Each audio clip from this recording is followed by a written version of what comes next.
till now we talked about how to mention your ambition. So next we come to another important aspect, which are, they are actually both together. One is your strength and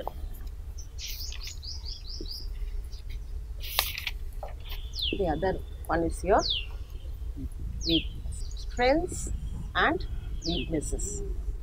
Okay, so when you're talking about your strengths and weaknesses, so what do you think is your strength? One more. Very talkative. Talkative. Yes, ma'am. Okay. Huh? What's your strength? My strength is listening. You listen to Good. what everybody says. Yeah. Okay. My strength is belief to myself. Believing, self-confidence. Yes. So you can't talk, you can't mention talkative as your strength. So strength cannot be that. You can say I'm sociable.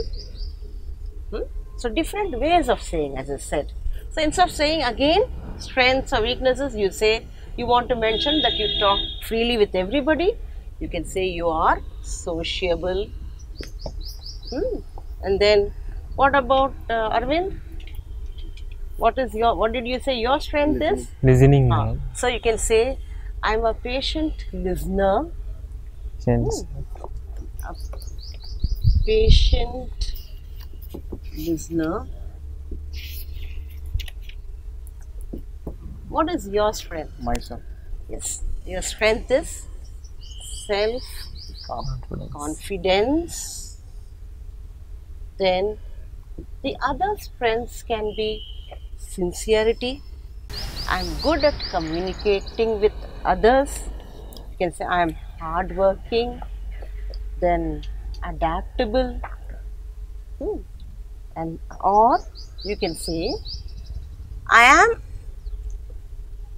have patience, I have self-confidence, I have strong communication skills. So remember, never mix up parts of speech. What is mixing up parts of speech? Present perfect. No.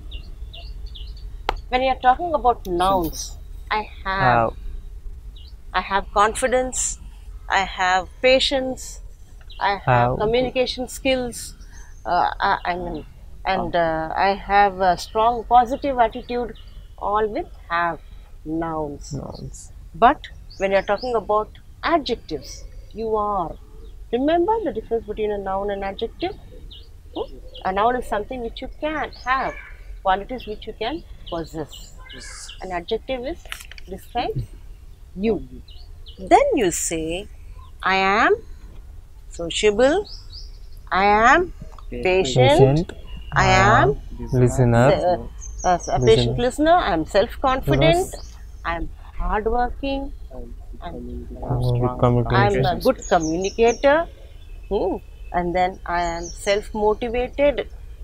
Okay, so it should be either I am sociable, patient, I'm sociable, I'm a patient listener, I'm self-confident, or I have patience, good communication skills. What else can you have? Good communication skills. I have self-confidence. Self-defense. Self-confidence. Self-motivated.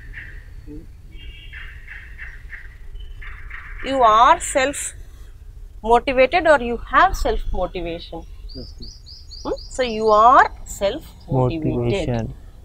Motivation. Self-motivated.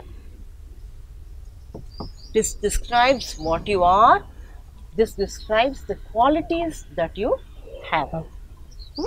So this is how you have to say.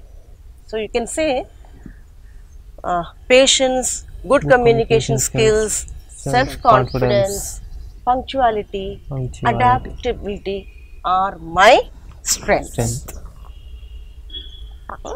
So self-confidence, then Positive. adaptability,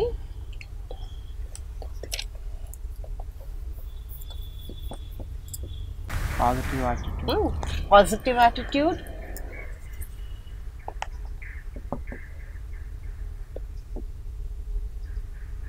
you can either say I have these or remove this.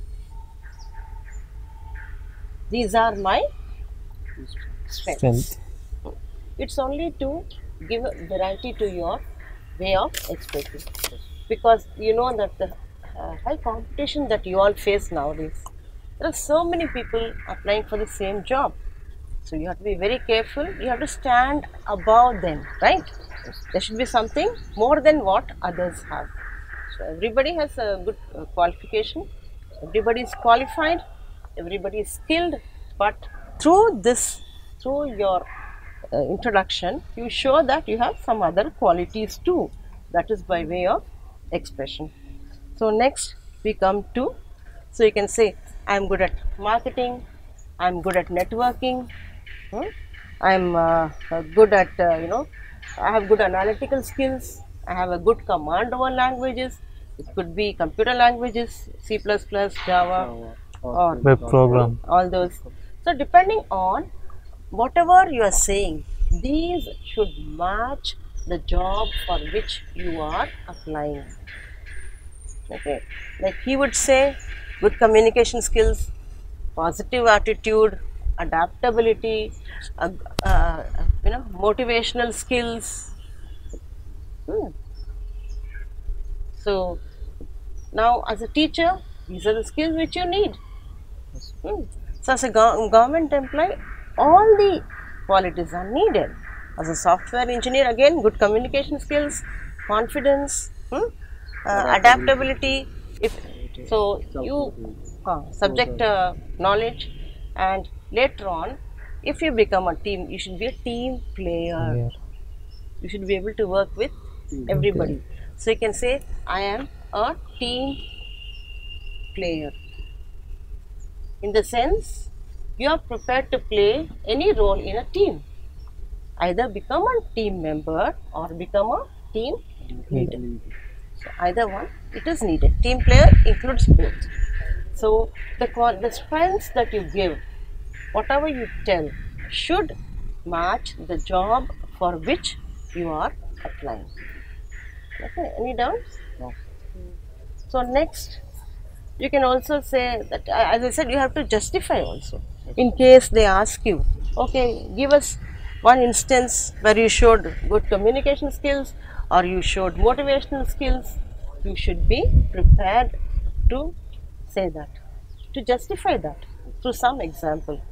So you can say, my friend was about to give up his course, but I motivated him to do further, things like that. Okay, so then you can say, my aim is also to do, my strengths are whatever I take up, I see to it that I complete it. My job is never half done. So then these are the different ways of saying what your strengths are. Next, we come to your weaknesses. Now, weaknesses should not be your real weakness. Okay, remember, suppose you say, I chat a lot, I sleep for a long time. That's not positive. So, weaknesses should be such that those very qualities can be turned into strength. So, for example, you can say, my family is my weakness. That is, you want to do everything for them. My friends are my weakness. You can also say meticulousness. So what is meticulousness?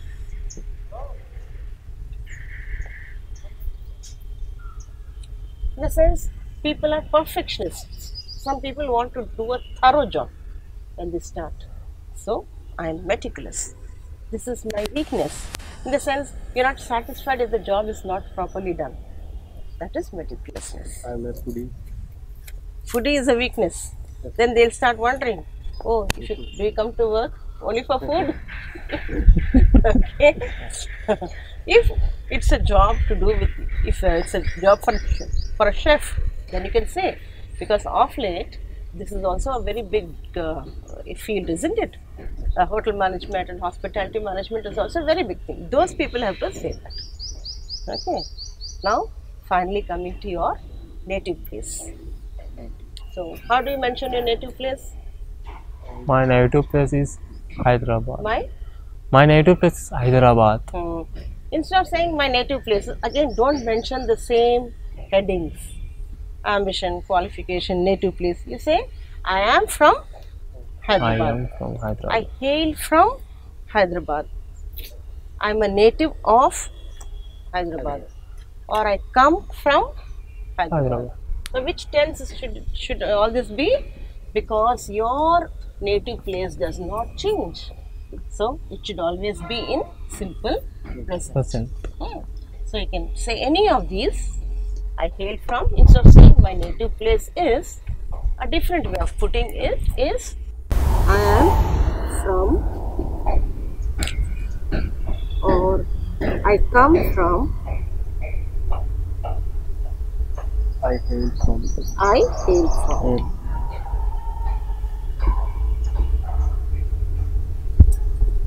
Never use negative. A very common mistake done by some of these people is my negative places. No, never. My native place. So, and then it should be. You can also say if you're not from this place, you can say I hail from, I come from that place. Currently, presently, I am staying in a hostel. I am sharing a room with a friend of mine.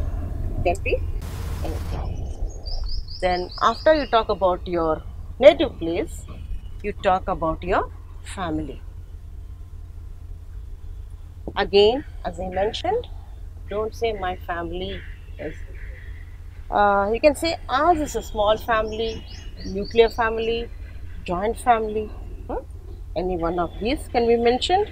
Or I hail from an agriculture family, or a business family, or academics. In some families, people are all in the teaching field. Okay, in the academic family. So that is how you have to say. Just mention briefly from where you are from and what kind of a background your family is from. Then, when you are mentioning the members of the family.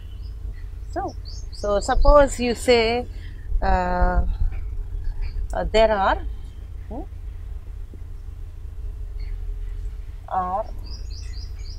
so many members in my family.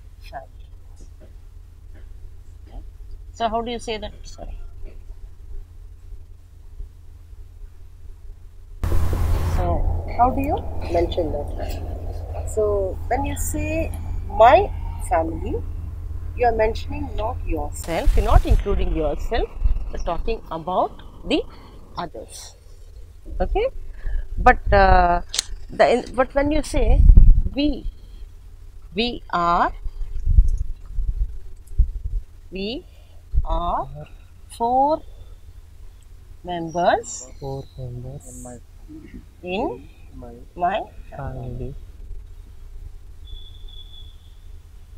So remember, when you use we, it is you're talking about only including you, how many members you have in the family.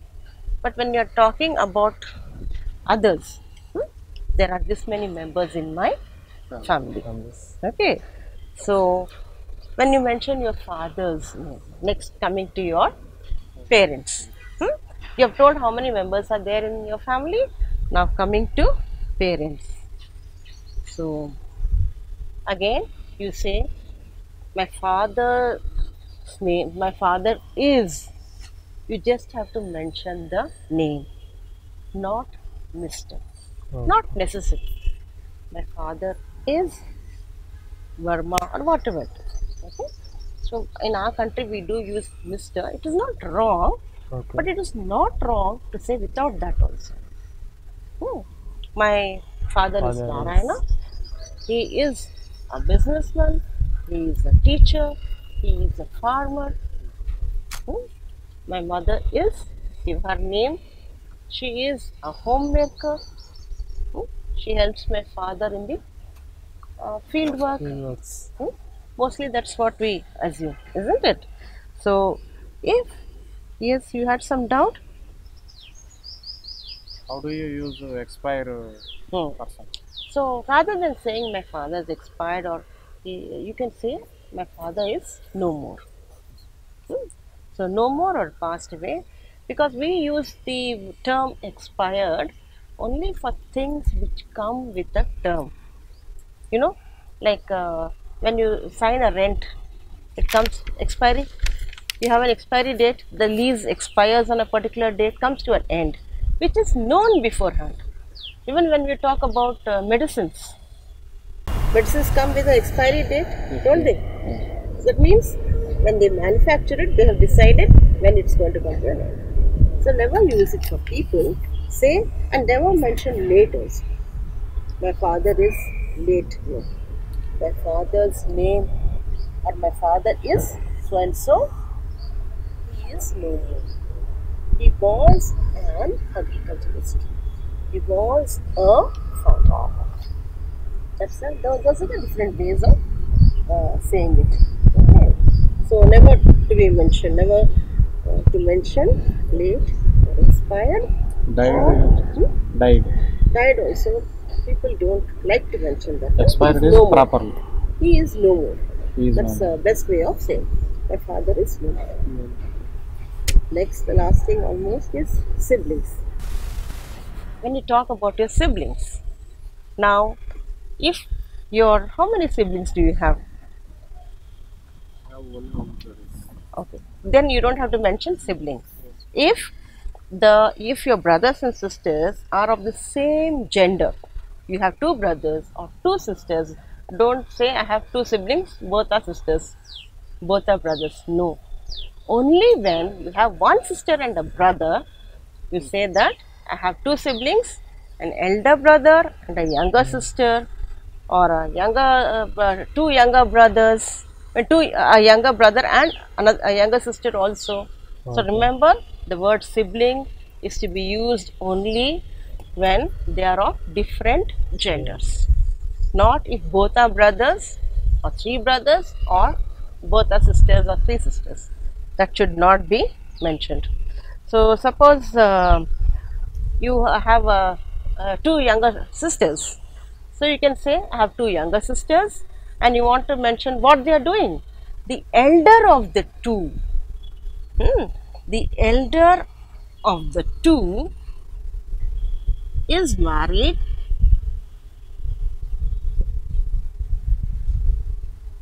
and the younger one is still a student. If you want to mention it, if you have two brothers, or if you have two older brothers, the older of the two, the elder of the two, the second one. Okay. So this is how you have to mention. Never mention siblings for people of the same gender. Finally, when all this is done, you have to conclude. I keep telling you, it has to be concluded. So you can say, in a nutshell, this is all about my family, or this is what I want to tell about myself. In a nutshell, this is what I want to tell about myself. I would like to do that, but finally, this is all about me, all about myself. Okay, that is how you conclude. Now, listen to two friends discussing some important issue. Hi Varsha. Hi Mansi. Varsha, did you watch the recent grand finale of Indian Idol? Yeah, I did, and I think Revant is the winner of Indian Idol. Yes, Revant. And there was another person from Hyderabad, his name is Rohit. Oh, He also was in the top 3, I guess. okay. So why don't we talk about reality shows today? Sure, definitely. But before going into that discussion, I think it is good that you tell what the definition of reality show is, because we never know what reality show is. We only look at the show as a show. A definition, oh God, you've put me in a fix. Okay, so how to define a reality show? Alright, let me try this. A reality show can be defined as a TV program which has a particular theme. And according to this theme, things happen in real life. And everything is recorded and there is no script to the program. Okay, like a real life event. Yes, like how there are particular programs which have a script, like TV serials have a script. Everything is done according to the script. But in reality shows, it is not like that. Whatever happens in the flow, things are recorded in real life. And they are aired on TV. And they are aired on TV with a particular theme. Oh, okay. Now, that was a good definition. Can you name some of the reality shows that are aired on our Indian television? Sure. So you've got India's Got Talent, which is one. Yes. One of my personal favorites, Kaun Banega Crorepati. Oh, yes. That was a really good one. That was an Then excellent you have show. Indian things Idol? You just Indian mentioned? Idol, exactly. We mentioned that. Then there is the famous Roadies. Oh, yeah, Roadies. Yeah. Then I think Salman Khan fans would be knowing this, Bigg Boss. Bigg Boss, correct. And then there's another one. I'm not very fond of it at all, but there's Splitsvilla. That's also a reality show. This is some of them, I guess. Okay, there are a couple of more programs that are aired, like you have MasterChef India. Yes, how can I forget MasterChef India? And there is Dance India Dance also. Yes. But most of the television channels today are only interested in their TRPs. There are nothing but television rating programs. Like I said, all these programs, like you have MasterChef, you have Bigg Boss, and you have Dance India Dance, you have Indian Idol, and you have many such reality programs which are competition based. They say that you please come forward, showcase your talent, be the best of all the participants, and you will win. Yeah. That is a simple theme of a reality program, and reality programs were the same. But now it has become to an extent that reality programs have had such a controversial impact on each and every one of us. It is having a different impact altogether. It affects us more than we know. True. What happens is, just in the name of TRPs, the channels are now giving a different version of reality programs. They are actually asking the participants to build up a controversial scenario, so that they purposely either have a fight, they purposely either yell, or they purposely argue, or they purposely use an abusive or a vulgar language, just so that it inflates the other person and everybody gets into a fight. And because of a fight, or because of such kind of an enraged event, many audience will start watching it, because they want to know, oh, they got into a fight, oh, something like that has happened, oh, let me see what exactly happened by the end of that program. That will capture a lot of audience. Food for gossip. Absolutely. And we are failing to notice that all of this can possibly be scripted. It need not be a complete real event at all. And this is causing a very adverse effect on most of us, and especially on children. Because there are so many programs, we generally think that yes, it is a dance competition, everybody is so talented, it is so good. It is a singing competition, they're all so talented, they're all singing so well. Now this is, we have Bigg Boss, a reality show where people are locked in a house for more than 3 months or 2 months, and we are seeing all different shades of that, each person, each participant. But if everything was so plain and simple, what would be so different about one particular program from another? Why should I watch? There comes the differentiation, there comes the variety. That is what the producers want to add, something new, something spicy, just so that it will attract a lot of audience. But I think whoever it is that is making the reality show should understand, like you said earlier, the impact that their show has on the mass of India. True. And if they understand that, they should make sure that whatever shows they make have some sort of lesson that can be taken away from it. Now if you take these kind of shows which are very entertaining, perhaps like Bigg Boss and Roadies and all these things, it is good to watch as time pass, but is there anything that you can learn from it, something that you can do to improve yourself? I don't think so. You can definitely not learn anything from programs like Roadies or Bigg Boss or any such kind of reality shows that encourages mental and physical competition, and it will encourage you to outbeat the other person legally or illegally, morally or immorally, and come forward. There are places where some controversies have come up in some shows, and that's the main reason why I think maybe those shows should not be banned, but there should be a compensation with other kind of reality shows which bring out a positive message. For example, there was one called Satyameva Jayate. Oh yes, that was a brilliant program. That was a good program. That also was reality. That also was entertaining because they took different kind of themes, different topics.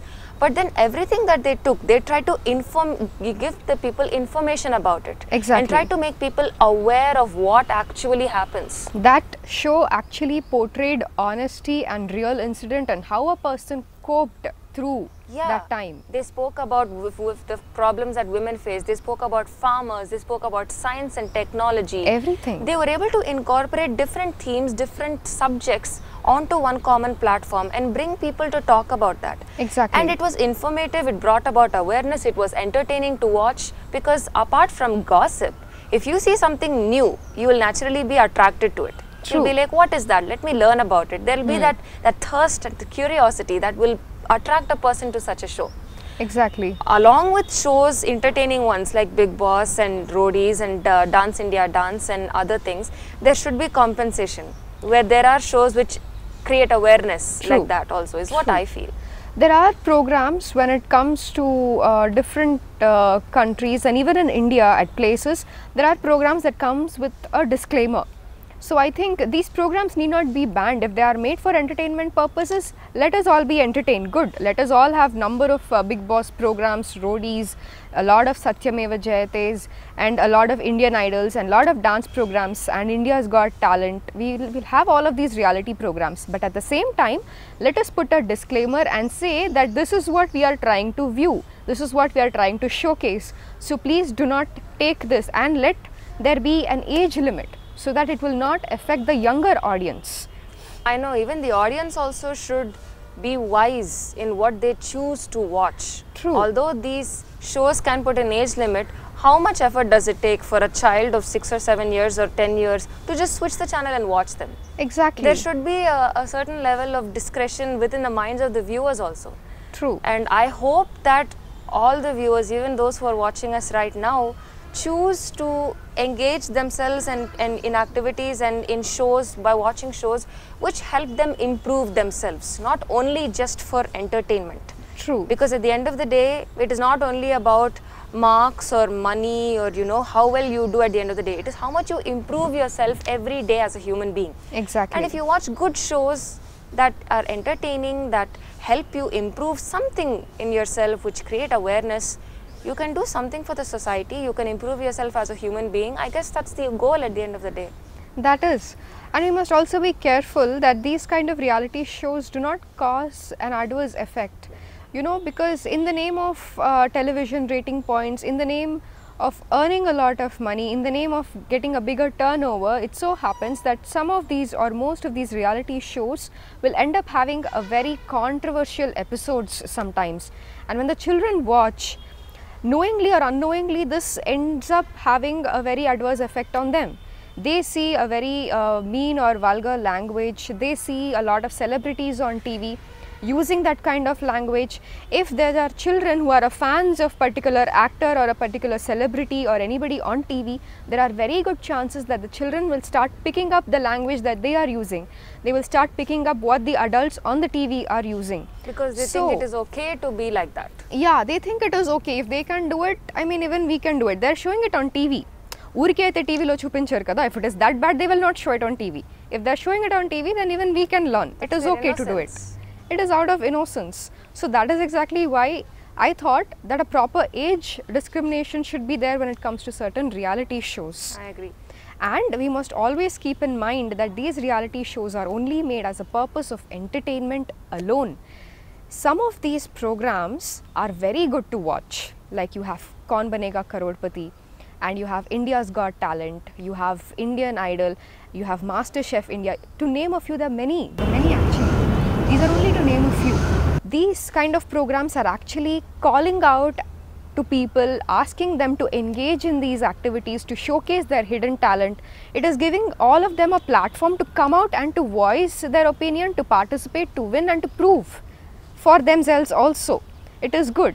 But at the same time, we should also be careful that these reality shows will not end up having an adverse effect. We must always keep in mind that it is good platform, it is good to showcase our talent, yes. But on the other hand, we should also keep in mind that it is as an entertainment purpose, and we will enjoy it as long as it is all in good humor. And if we want to encash an opportunity like that, we will just keep it to a limit. I just hope that none of the viewers imitate what happens on a reality show, because although reality show are real life events, they are done with the purpose of entertaining. They are Only not a done purpose with the of purpose of day-to-day life activities. None at So all. it is not good to imitate those in real life and try to, you know, embody those or try to depict it in whatever you do. That's not right. Hopefully now we have made enough discussion and enough points so that our viewers also will have this points and awareness in their mind to keep a reality show only as a source of entertainment, and this will not cause a bad effect or impact negatively on them. I hope so too. Thank you so much for watching. Let us listen to a story. Today I am here to narrate a story to you. I do hope all of you enjoy. Now, storytelling is a very interesting and a good way of learning languages. As you already know, you learn vocabulary, you know construction of sentences, and storytelling also helps, it creates this a habit of reading in you. It enhances the interest in reading, in the language as such. So the story I am going to narrate today is called Rotten Potatoes. A teacher decided to let her class play a game. The teacher told each child in the class to bring along a plastic bag containing a few potatoes. Each potato would be given the name of a person that the child hates. So, the number of potatoes that a child will put in his or her plastic bag will depend on the number of people he or she hates. So, when the day came, every child brought some potatoes with the name of the people he or she hated.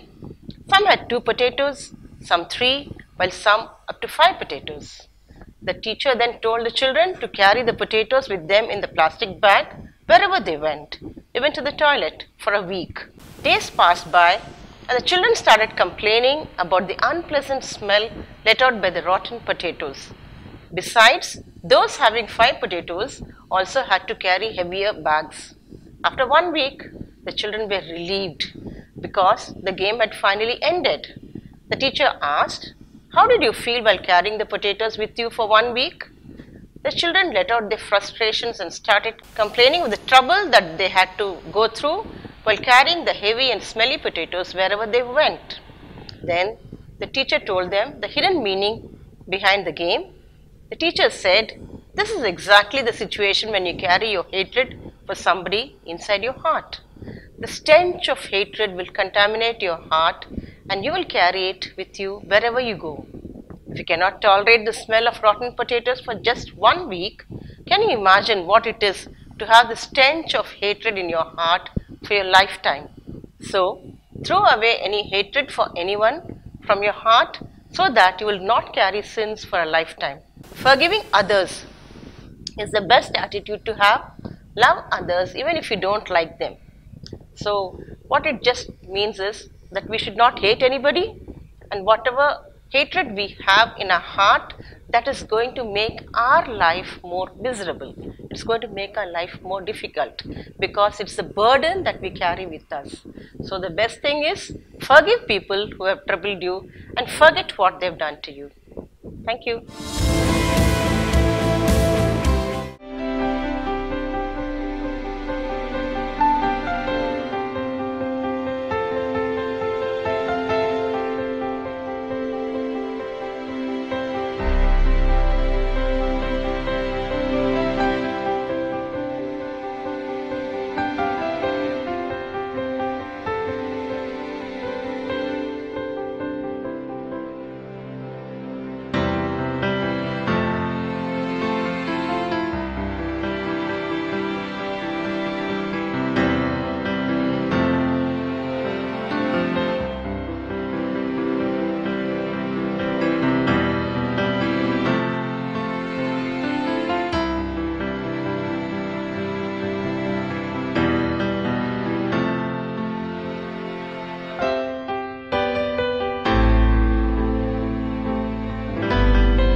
Now, listen to this parable and try to find out the language elements.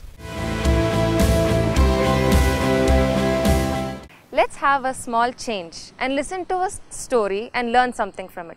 Varsha, is there something you'd like to share? Okay, the story goes as, there was a rich merchant and his beautiful wife. After many years of their marriage, they had a son. Because the son was born late to them, they brought up the son with utmost love and care.